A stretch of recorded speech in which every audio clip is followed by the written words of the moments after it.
Welcome back. So Jamie Marloo Thomas is a proud GunaiKurnai man and Maara descendant of Aboriginal Australia. Drawing on Indigenous wisdom of living in harmony with the environment, he'll explore the idea of mind, body, spirit. In 2014, Jamie and his partner Sarah Jones created Waiapa Work, an international certified and trademarked earth mindfulness connection practice. Based on Indigenous wisdom of living in harmony with the environment, Waiapa combines ancient earth mindfulness and earth action with embodied storytelling to create earth, mind, body, spirit well-being. Jamie has shared Waiapa with thousands of people in Australia and overseas. And along with Sarah, he has trained almost 200 Waiapa practitioners in Australia to deliver this global wellness modality to childcare centres and schools, government departments, the prison system, corporate organisations, the health sector and communities. Jamie is also an international best-selling author and is regularly invited to speak at conferences and events. It's wonderful to have you back with us at Meditation Australia, Jamie. Welcome. Thank you, Lisa, and it's lovely to see you all here. I know in Australia it's Sunday morning, and I'm not sure where other people are from, but we're having a beautiful, nice drop of rain. So before I start, I just want to honour our ancestors. Just have a small bowl here that I have some gum leaves and some bark in. But why I do this, people smudge, people smoke, people cleanse areas for different reasons. And what I'm actually doing it for is to honour Mother Earth and the resources that she gives us for us to have the life that we have. But it's also to honour our ancestors. Our ancestors for hundreds of thousands of years sat around campfires and they shared stories of connection. They shared stories of their connection to the environment. They shared stories of how they live sustainably and pass that knowledge on. So I light that fire for not just my ancestors here in Australia, but for my mother's ancestors over in Europe, and for all your ancestors, because at one time in our descendancy, we all descend from people who looked after the environment. So thank you, Lisa, for an amazing introduction. I'm like, who is this guy? I don't even know him. You know, he used to be a little snotty-nosed, long-haired, skinny black fella running around the bush barefoot talking to animals. But here I am, co-creating an international modality, which I would never have thought.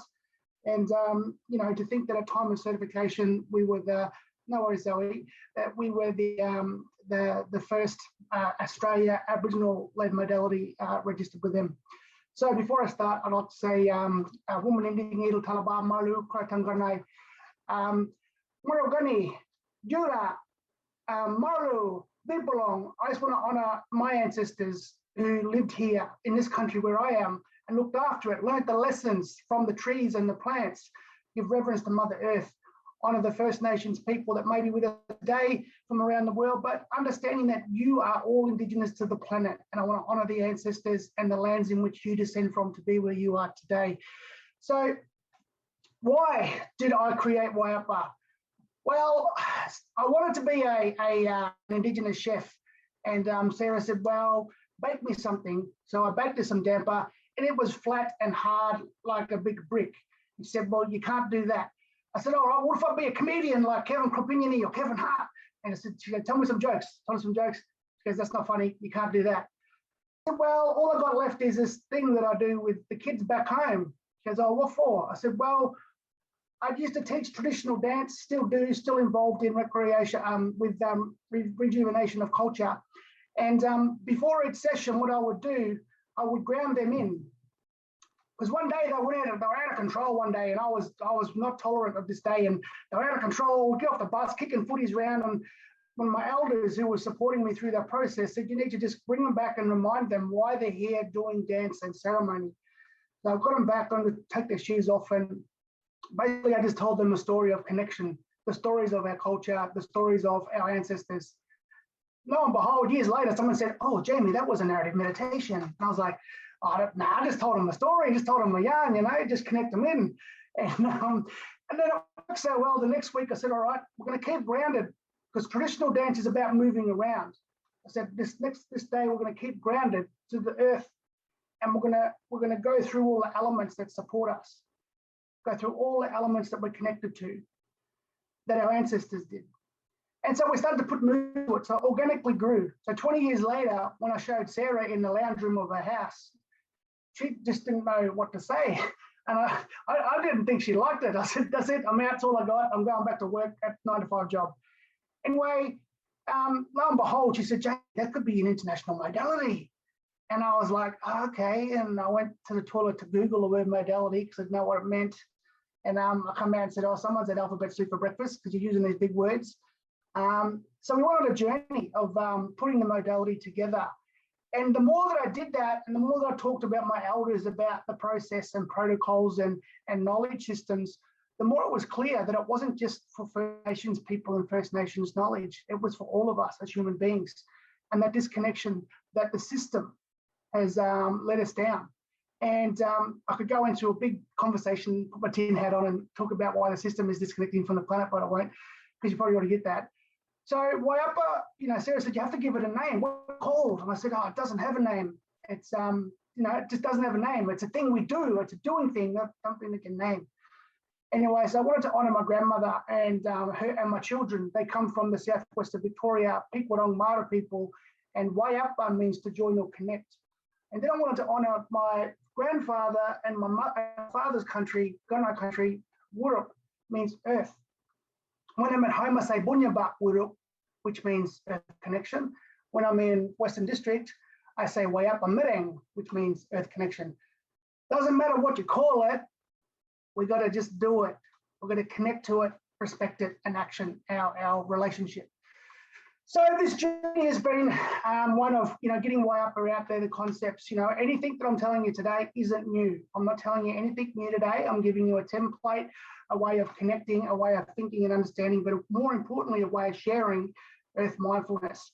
Sarah took me to a Mind, Body, Spirit festival one time in Melbourne, 500 stallholders from all over the world.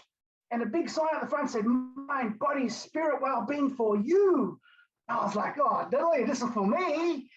And then I was like walking up the steps of the convention centre in Melbourne, and I said, Sarah, it's missing an important word. And she said, what's that? I said, it's the earth. It's our mother. We can't be well. Our mind, our body, and our spirit can't be well if the earth isn't. We went inside. It was amazing. I've never experienced other cultures that talked about well-being.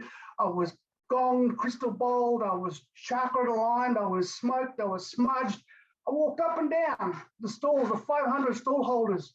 Not one person was talking about sustainability of looking after the earth in all of those stalls. And Sarah said, see, this is the importance of what you're doing. So we walked out. Probably another really poignant moment was I met an Indian lady. She come to a Waiapa work session, a 1-hour introduction session. And after it, she come up to me, she goes, my brother, we've got it all wrong. I said, what do you mean, sis? She said, we've got it all wrong. She said, I practice yoga from my village. It's 850 years old. It's not goat yoga, wine yoga, hot yoga, bee yoga. None of that is the old one, right? I said, yeah. And she goes, not knocking them. They got their benefits and people connect to them and everything. She said, but mine's 850 years old from my village. And we've forgotten to talk about what you're talking about. We do universal work. We do work on self. But we're not doing the work on a bigger scale of earth connection. And she said, thank you. And I was like, you're welcome. Because her people did that, but we've forgotten that. So really it was about bringing that narrative back to this conversation of how we can have these things aligned. And I love all the different types of meditations. I love all the different movement practices. They're great, they're beneficial. I'm more than happy to join in with people. When I was in China, I couldn't speak Chinese, Mandarin, but I joined in with them old people who were doing Qigong on the banks of the rivers and that, and I loved it. And I've traveled around and learned that. That's great. But for me, a practice without purpose of connection is based on ancient ways. It's based on your ancient ways. So my father, my grandfather, my great-grandfather, they were the first to be disconnected from one of the oldest continuing cultures on the planet. So 250 years here in Australia, my people were living absolutely sustainable with the environment. My mother's people, the Wales, the Scottish, the English, her descendancy from Europe, it was probably more like 2,500 years ago they were practicing earth connection, maybe longer. But really, it's about how we, as one, as humans, can reconnect to that greater purpose. So in Waiapa, we talk about two things. We talk about connectedness and we talk about purpose of connection. I'll go through the 14 elements of connection in a minute. But the purpose of Waiapa, if I can get people thinking or meditating in the environment, if I can get people moving and embodying the environment, they're more likely to understand that their purpose and connection, and then they'll go and take action how to do that. So it is that oneness of well-being and sustainability, how we can't have one without the other. So when we go on this journey, I want you to think about your ancestry. This is a big ask in an hour. Take this away. Think about your special place.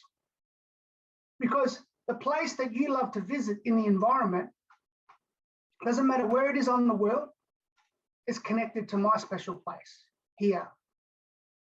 Maragani, GunaiKurnai, Kuratangalang down the road. And if you look after your special place, and I look after my special place, all our special places will be looked after. All the resources, the trees, the plants, the animals, they'll all be looked after. So everyone will be beneficial. So imagine if 7.5 billion people looked after their own special place, how well the planet would be, how we would be as a species. We have this belief and ego that we're going to destroy the planet. That's the human ego. We're not. We're going to destroy other species, which we have, and eventually we will be one of those species. I always say this, it'll get to a point if we don't listen to our ancestral knowledge, and we don't action it today, there won't be generations to come. Waiapa thinks about 10 generations ahead. What I'm doing today is going to affect 10 generations ahead. We descend from thousands of generations. So we need to honor that descendancy and connect back to it, how they looked after it for us. Our ancestors sat around the fire far longer than we watch TV. The original Netflix series was the stars moving across the sky, the trees and the animals growing out there. That was the OG Netflix. That's what they talked about. It wasn't Game of Thrones or Handmaid's Tale, which I haven't seen one episode of, just to tell you. So really it's about how we can connect in if we're thinking about it. So that concept of connection, that concept of Waiapa. So I just want to go through the 14 elements. Now, with the visualization, with the meditation, you can connect to it in all different levels. As a narrator of it, I can take you to my special place and I can get you to visualize what I tell you to see. You might never have seen it, but the purpose of me is to give you that narrative, that story in your head of why I connect there. I could take you to all sorts of special places. I could take you to where my mum's home village is in Scotland and talk about that place. I could take you to different places on the planet for each element and be in, Bali for the sunrise and being, in the Sahara for a full moon coming up, or be in America for the land animal and see a buffalo, whatever. The important way up is to be shared on 3 levels. One is of human connection to the environment. That's the basis, that's the foundation. It's about honoring human connection to the environment. The second one is about our personal experiences. So as I spoke about, if I write the 14 elements down, I said to you, write your personal experiences to those 14 elements. What do you connect to? And then 3 is the cultural overlays of it. So what I mean by that is that as a First Nation Aboriginal person, I can tell you my stories about the 14 elements, but I'll talk to another Aboriginal person, or you will, and they'll tell you their cultural stories of those 14 elements. And guess what? They'll be totally different. I've done this with people all around the world. And we all have a laugh at the end of it, because at the end of the day, culture is important, but it's not important, but it's important. Let that one sink. So what I mean by that is that how we connect to it is important, because that's who we are. But why it's not important is because these things went nameless for billions and millions and hundreds of thousands of years before we as humans come along and went, right, I'm going to name it this, and the story for it is this. It's relevant, but it's irrelevant, but it's relevant. Because if we are connected to it, we're more likely to want to look after it.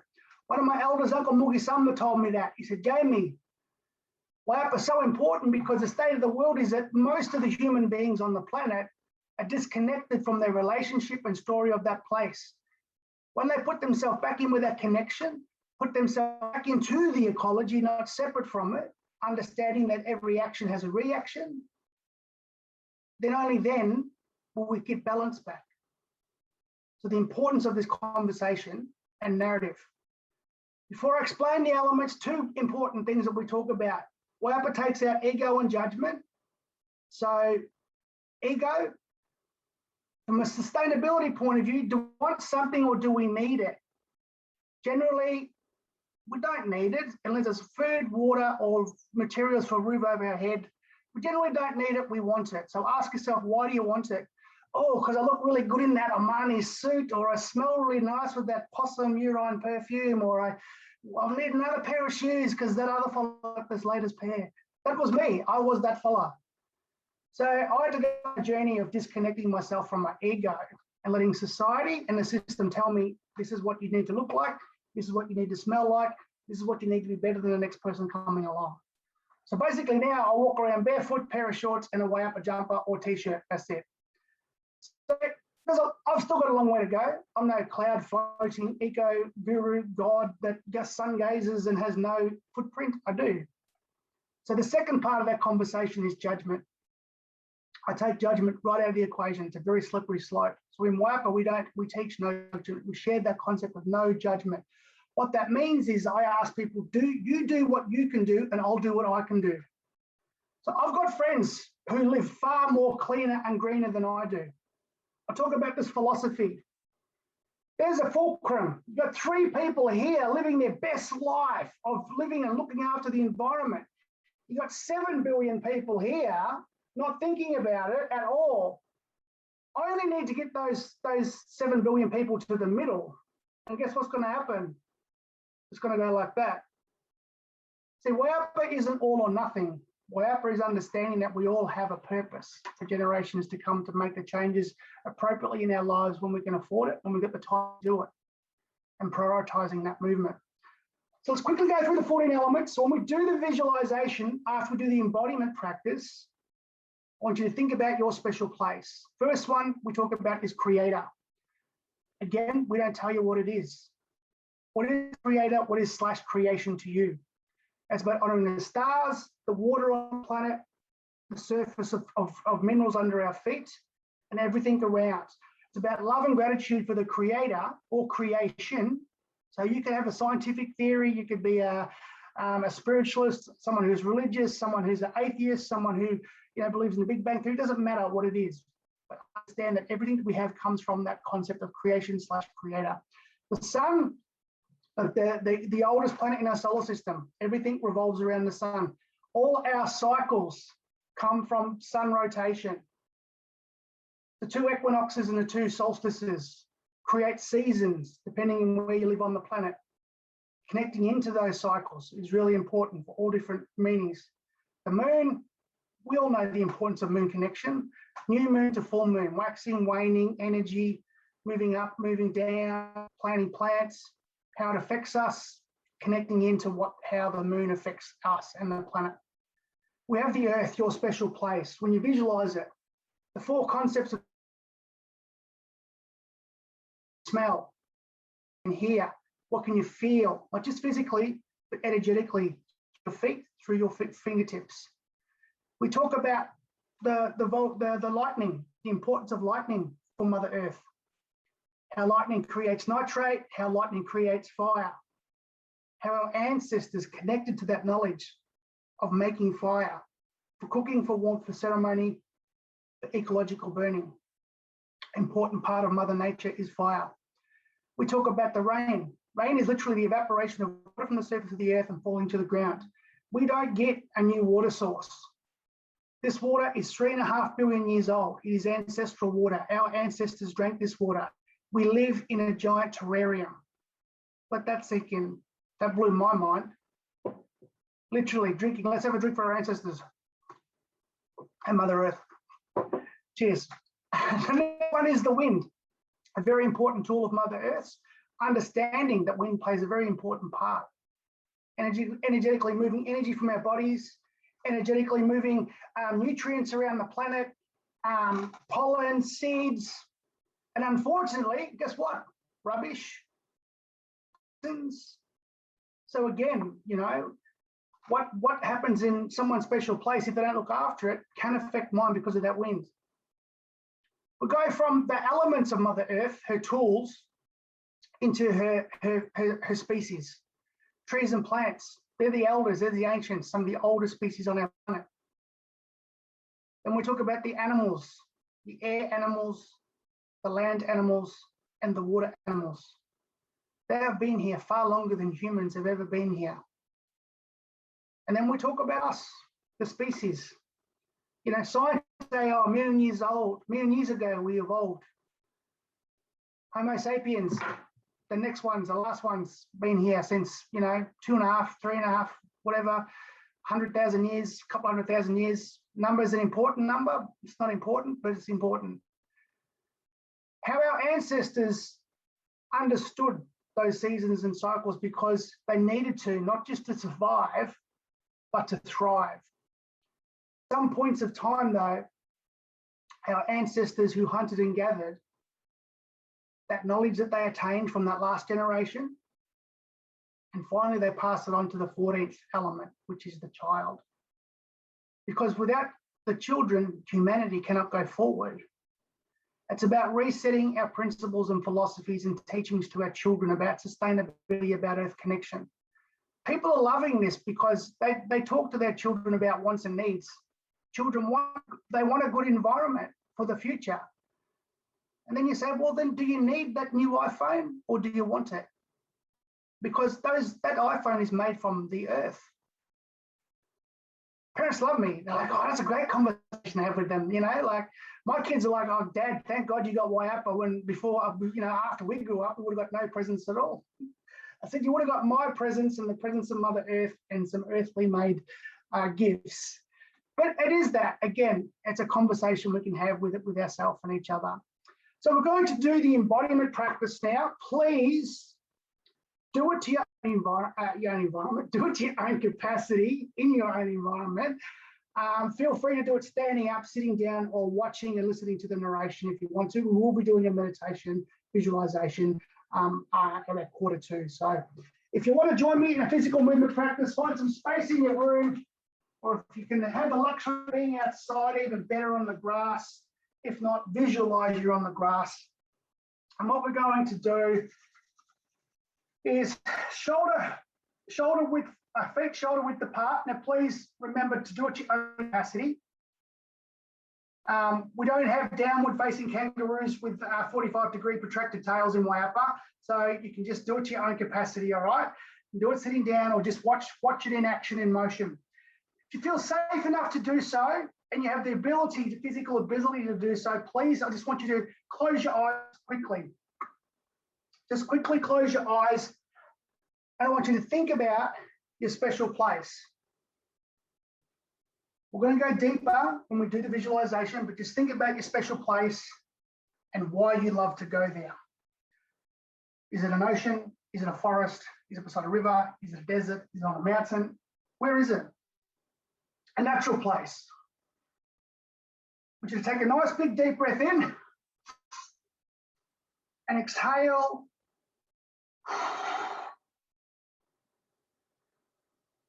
Having gratitude for that oxygen. One more time.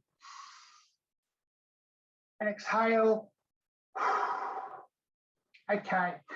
Open your eyes. We're going to start with our fingertips together, pointing up at our waist level. But this usually takes 25 minutes. We're going to do it in about 12, all right? So it's going to be a little bit quicker than what we normally do it. I want you to visualize your toes are under your feet. And we're going to scan our body. We're going to scan every cell of our body and feel the energy and have gratitude and thank the Creator for our life.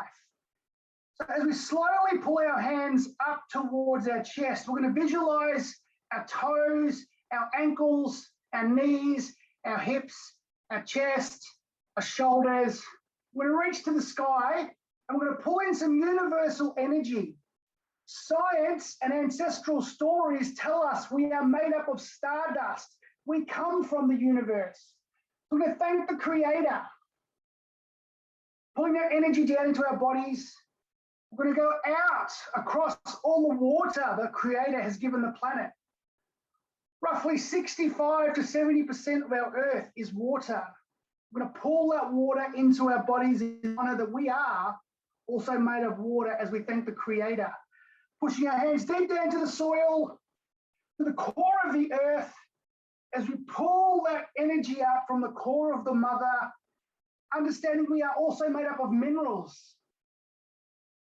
Pulling that energy into our bodies, opening up our arms, and we're going to give the world a big hug. It needs it right now.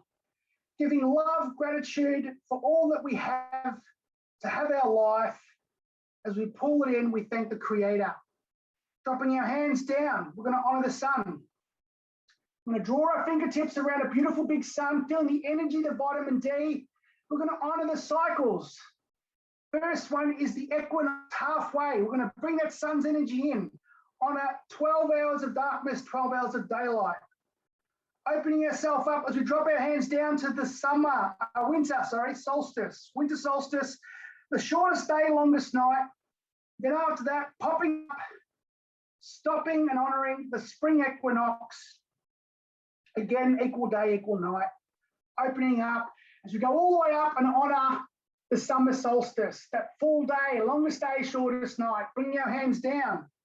Third element, new moon. Bang, drop a new moon in down here. Feel that new moon energy. Let's manifest on it. As we feel that energy of that new moon, to your left, we're going to crescent a waxing moon. Now, if you did Wowper for 28 days, you could do a different sized waxing moon.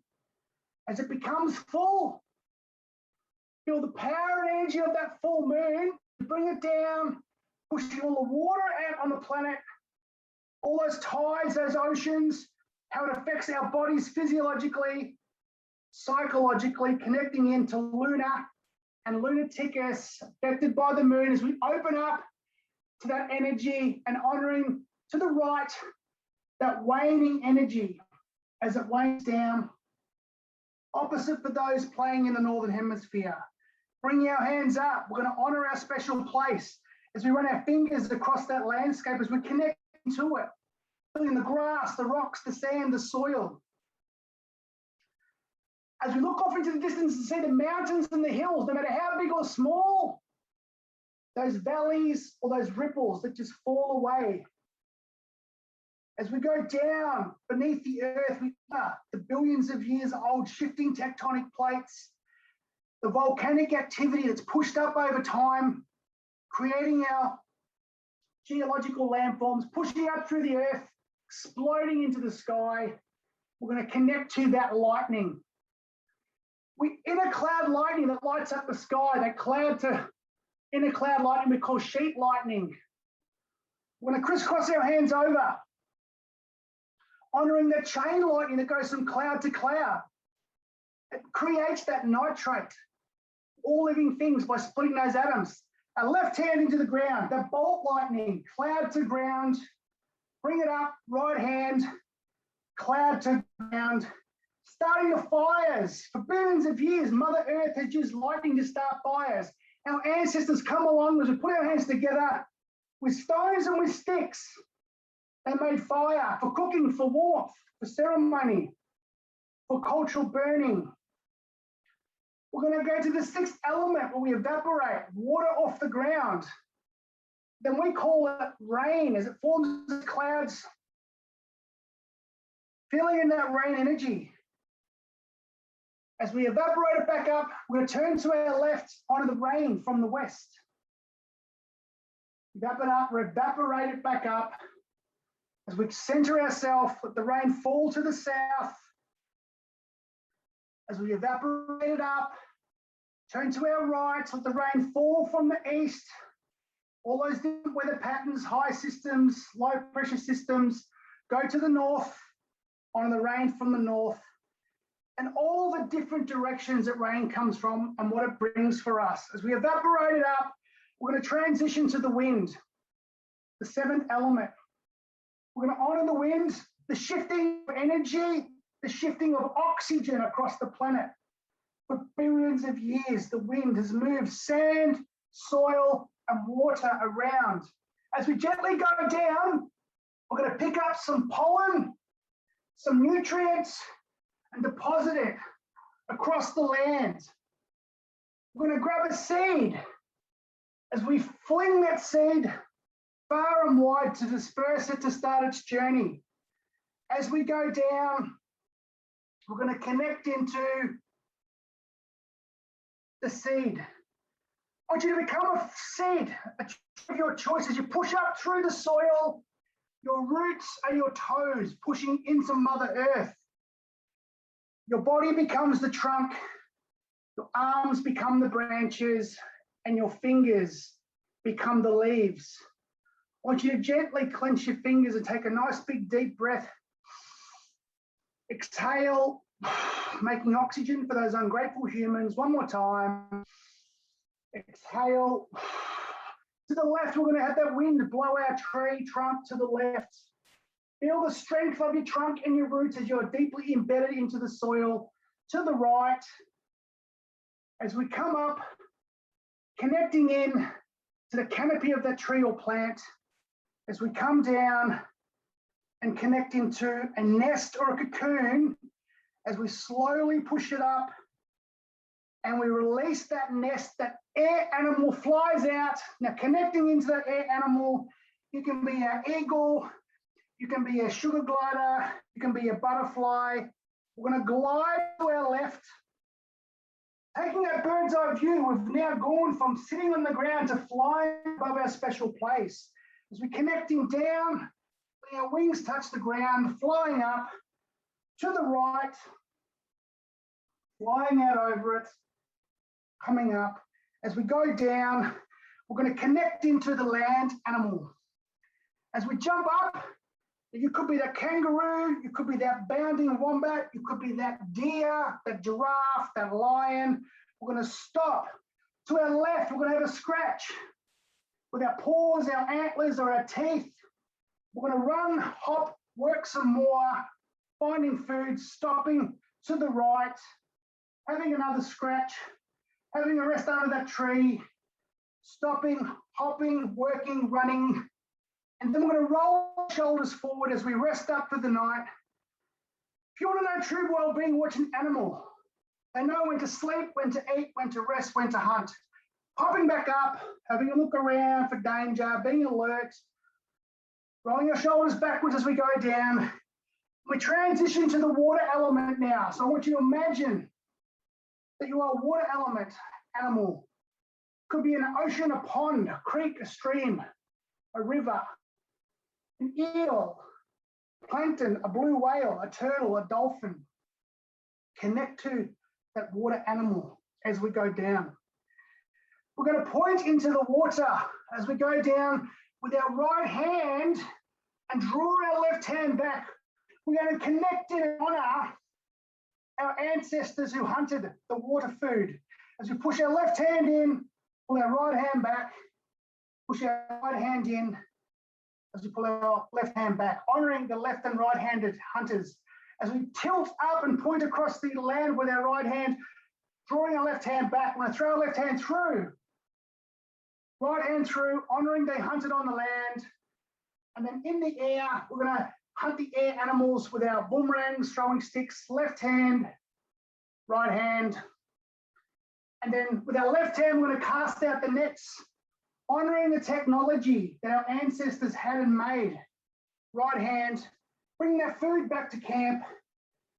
Picking up the digging stick, we're going to honour the gatherer. The gatherer who gathered the food, the knowledge, the seasons and cycles, the medicine, the plants, the know-how of connection.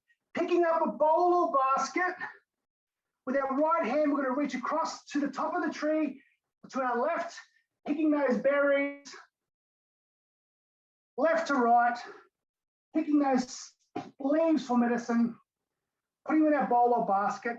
And with our right hand, we're going to go down to our left to the ground, pulling out those tubers to the left, pulling out those carrots, and then bringing that food back to camp.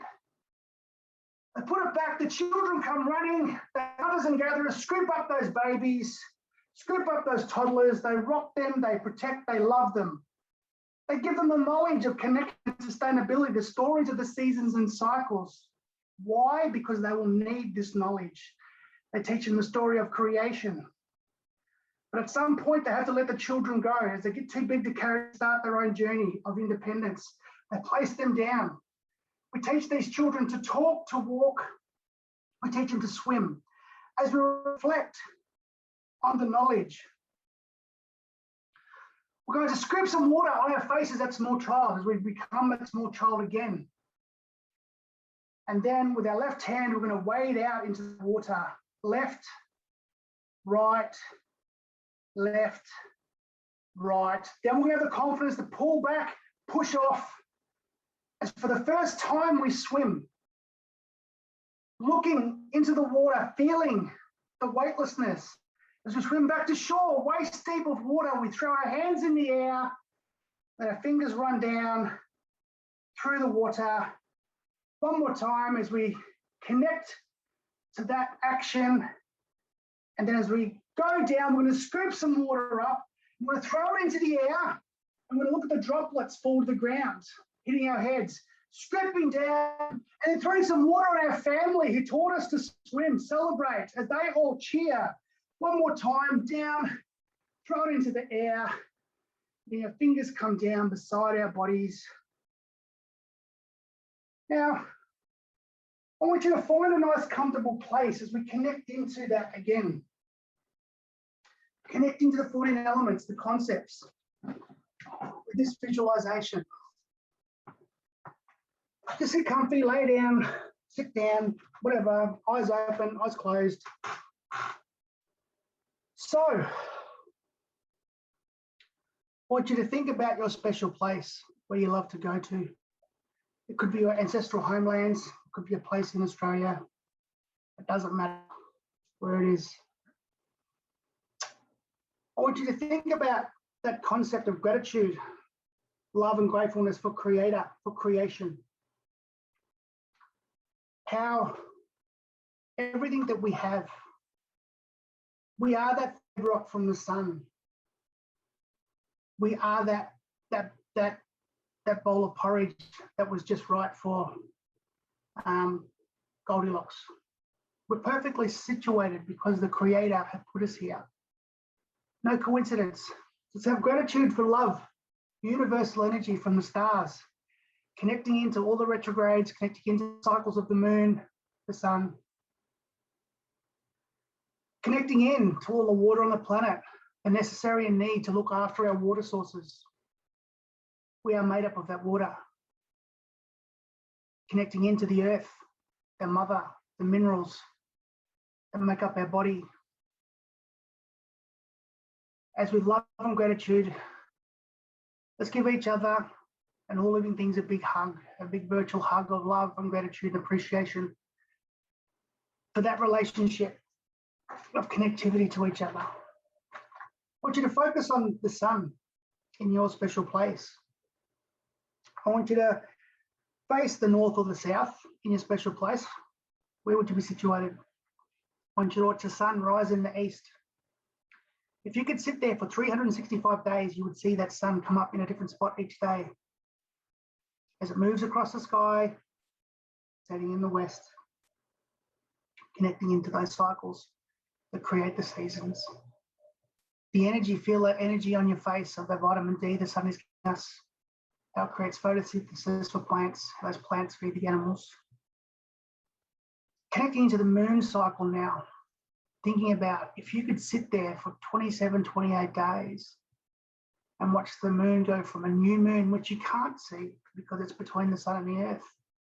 But then after that, that thin slither of that ever so waxing moon, as it waxes up, becoming full, and then waning down. Connecting into the concept that the moon isn't always out at night, it is also out during the day.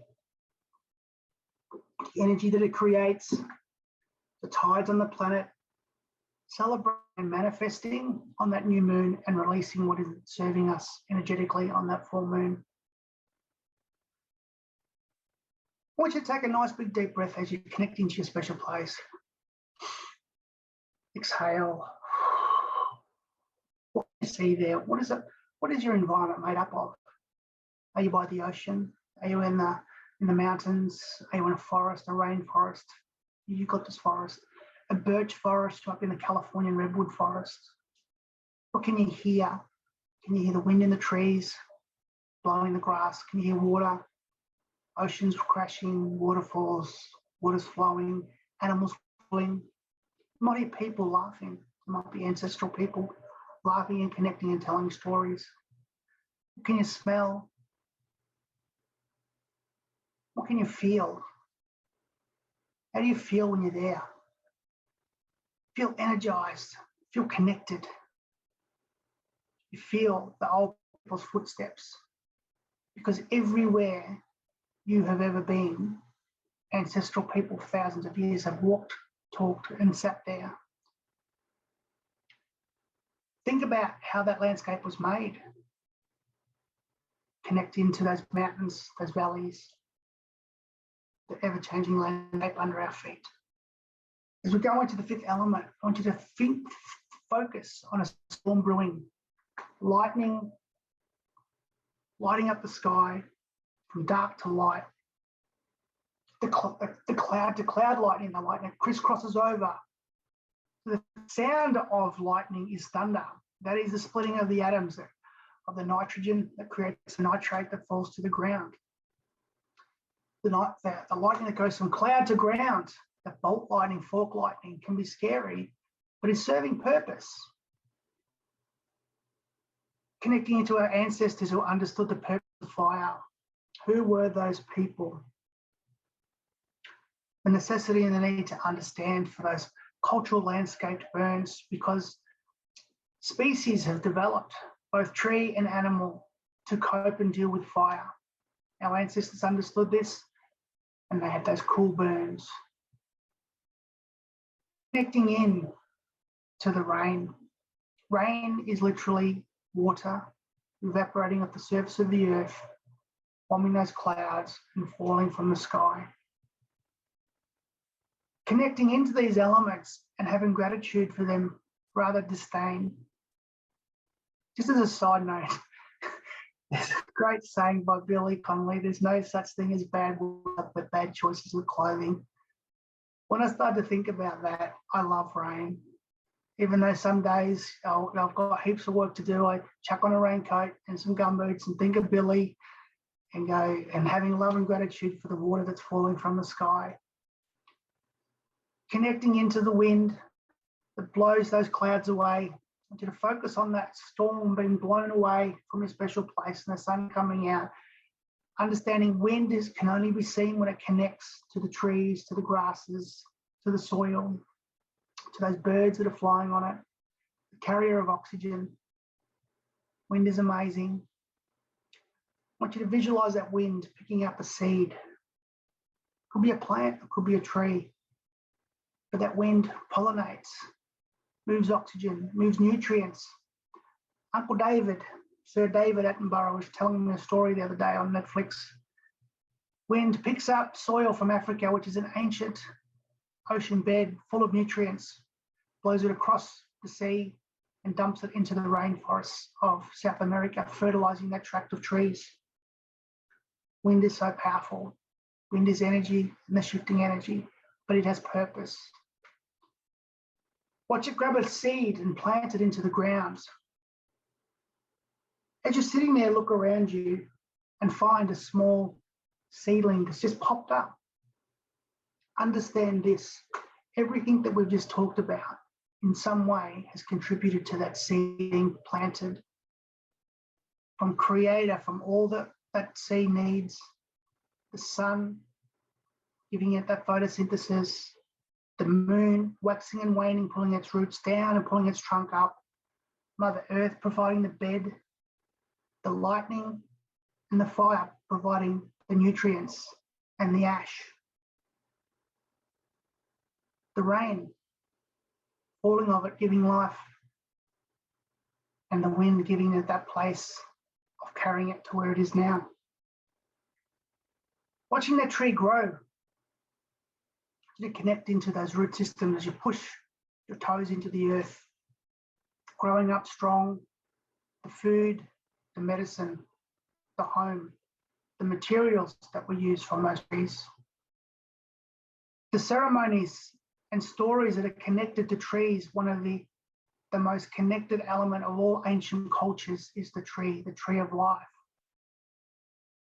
In ancient Sumerian culture, those birthing trees, those ancient ceremonies connected to those trees, honouring all plants and animals, honouring all plants and trees that give us those medicines and resources. I want you to look up into the sky and see an air animal where your special place is. What is it? What do you connect to? What's your favourite air animal? Is it an eagle? Is it a butterfly? Understanding that we share this planet with things that occupy our air spaces. I did a session with a group of young kids the other day, and one said, "Uncle, I'm a pterodactyl." He was visualizing that ancient time, and he was flying in that air over those ancient forests, looking at dinosaurs. He was connecting into an ancestral connection to that air. Looking at the ground and the land, what animal can you see? What animal do you connect to? Is it a kangaroo? Is it a buffalo? Is it a deer? Is it a giraffe? Is it a lion? Understand that we share the land space with these animals. We can learn so much, as I said before, about the well-being of ourselves by watching those animals. They live in harmony with their environment, with each other, hunters and gatherers within their own right, vegetarians, carnivores, omnivores, that balance of sharing resources. To connect into a water element, a water animal. Even in the driest of deserts, there is water or moisture, molecules, water under the ground, big aquifers. Connect into that animal. It could be in a river, a lake, a stream, or an ocean. To feel and think about those ancestral people that hunted and gathered on that landscape. How would they have done that? What tools and technology did they need? Let's go back 10,000 years ago. How did they live in harmony with the landscape? Think about the society, supporting each other, taking only what they needed, living sustainably for hundreds and thousands of years. And then finally, I want you to think about that child, the descendant of those ancient people. Think about the knowledge and the lifestyle that they grew up with. The true presence and skills that were passed on to these children, the appreciation that they had of this land, of that land that supports them. So why do we need Wayapa water? Do we need Bunyabak water? Why do we need Wayapa, Mereng? Why do we need earth connection? It is because it is the very thing that creates that relationship, that creates that purpose and responsibility of us as humans. We have an equal part to play as all other species in that balance. It is not too late. I love the Tony Robbins saying, where focus goes, energy flows. So the necessity and need to focus back on our ancestors, our old ways, our ancient ways of our people, to put some of that into a modern day concept and practice, and to teach and share this to our children for generations to come. For we as that human species can only do that if our environment is well. Would you take a nice big deep breath in? Exhale. Love and gratitude for our ancestors. When you're ready, open your eyes. I'll take a drink from Mother Earth. And feel free to pop a question, a comment, a statement, a feeling into the chat. Lisa, do you want people to unmute and have a yarn? What do you want to do? Sure, there's certainly a few minutes for that if you'd like.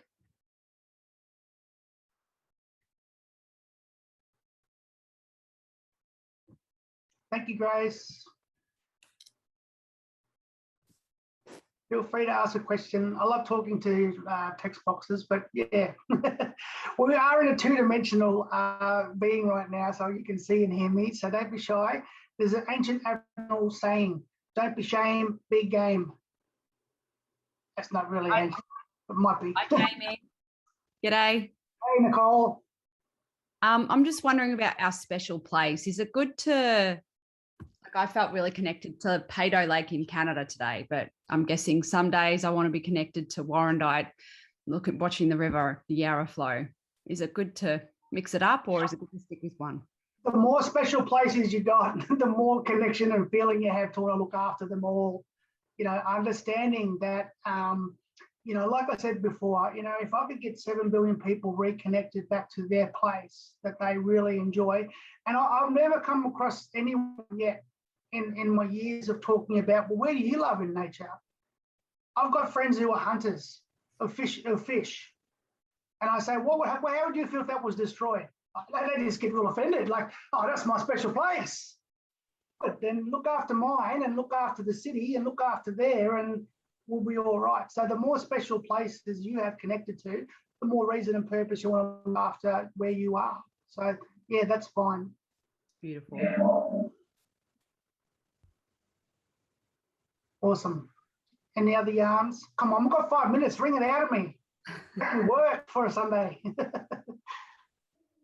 Thomas, I just thought that whole experience was incredible. The movement, just the way that you narrated that and brought it all together was just so, yeah, it embodies that whole connection experience that you were talking about. Do you have to do the course to be able to use that movement sequence? Yes. Yeah, that's what I thought. To be registered as a licensed practitioner and to be able to get insurance, just like any modality, you've got to, you know, you wouldn't go out and teach yoga. You could do that yourself. So if you wanted to, you know, download the course on our website and just do it every day for yourself, that's fine. But if you wanted to teach it and share it to others, it's like every other modality. You're legally got to be insured and registered to do that. So, but yeah, it's definitely something you could do personally every day, or if you want to do it professionally, obviously there's the accredited training course that you could do, Grace. So awesome. Thank you. Okay. Yeah, so I'll just finish and say what I'm really excited about by Waiapa is the other day, we have now over 205 practitioners, both Indigenous and non-Indigenous. You know, we are getting a few more men involved, like always. We're 50% of the population, we're 95% of the problem, and we need to get more active in action. So to all the men here today, thank you so much for taking the time to connect to self, but also taking the time to understand the philosophies of sustainability and earth connection.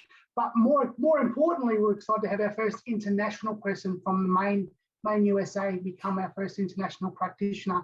I mean, the goal of Waiapa is to have it, you know, taught in every country. You know, the beautiful thing about it is that it's not it can be, but it doesn't necessarily, it's not a unicultured practice. So it's something that, yes, it was created by a First Nation Australian and a Welsh Canadian woman, but really it's for all of humanity. I can't wait to see it being taught in China, in Mandarin, and they're talking about their own connection supporting elements, or whether in New Zealand, we've got some Māori people interested in translating it into Māori, so they're teaching it in New Zealand. We've got people from France that think about putting it into French. So the good thing about it is that it's not, you don't have to teach it in one specific language. You know, we obviously shared it in English today, but, you know, I would love to see Li Wayapa being practiced in France in front of, you know, the Seine River or something like that, the Seine River. So I'm really excited about that. I make words up. My word is potentiality. I don't know if that's a real word or not. Don't play Scrabble with me because I cheat. I go, that's a word.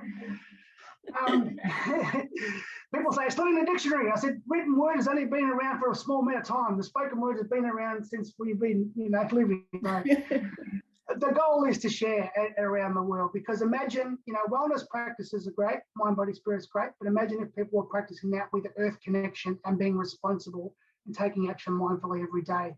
It's that yoga concept. It's off the mat work that we have to do. It's the work.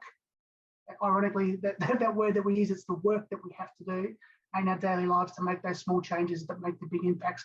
One of my favorite sayings, it's only a, you know, a lot of people say to me, oh, it's not enough. It's not enough. One keep cup or one straw is not enough. And I say, it's only one drop, said the ocean. So they go, okay, all right. You know? But anyway, thank you so much for having me here. Thank you, Lisa and Meditation Australia. Big love to you all. Please, whatever you do today, look after Mother Earth, each other, and of course yourself. Thank you so much, Jamie. I just love your spirit, your honouring, your deep integrity, your joy, your passion, and your connection to the earth. And such a powerful message that you've given us about building awareness of the need for a greater connection to the earth. It's just beautiful and crucial for all of us. And in Ian's presentation before you, he mentioned the concept of presence, and I just felt such a joy being in the presence of someone who's so embodied with that earth connection. Thank you so much for sharing Wayapa with us and your passion for that. No worries. Hope to see you all around soon. Thank you. Bye, everybody. Have a great Sunday. Okay, so we are going to now go into our lunch break and return at 1 o'clock. We're going to close the room. So please have your link ready to rejoin us at 1 o'clock and have a lovely, nurturing time for lunch. Thank you, everyone.